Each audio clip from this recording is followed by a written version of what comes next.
Taarifa hiyo kutokea kule mkoani Tabora inatupa nafasi ya kuelekea kule mkoani Kilimanjaro. Mahakama ya mwanzo ya Himo wilaya ya Moshi mkoani Kilimanjaro imemhukumu kifungo cha miezi 6 gerezani Innocent Mehela mwenye umri wa miaka 30, mkazi wa kata ya Njia Panda, baada ya kupatikana na hatia ya kuiba vifaa vya miundombinu ya maji safi maarufu kama Ngate Wells, mamlaka ya maji safi na mazingira mkoani Kilimanjaro. Tupate taarifa zaidi. Akisoma hukumu hiyo, Mheshimiwa Hakimu Mfawidhi Jessica Olotu amesema ushahidi uliowasilishwa na upande wa mashtaka umejitosheleza kuthibitisha kosa hilo bila kuacha shaka ya msingi. Hivyo mahakama ikatoa adhabu ya kifungo cha miezi 6 kwa mshtakiwa.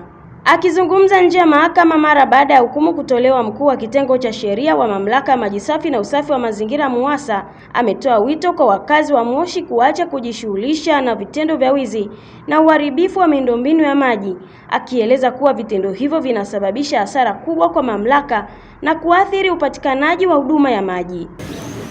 Leo tulikuwa tumekuja kusikiliza hukumu ya kesi ambayo ilikuwa inaendelea mahakamani, kesi ya jina namba 157 2026 dhidi ya mtuhumiwa Innocent Edward Mehela. Hukumu imesomwa na mtuhumiwa amekutwa na hatia ya wizi wa vifaa vya miundombinu ya maji na amepewa adhabu ya kutumikia jela kifungo miezi 6.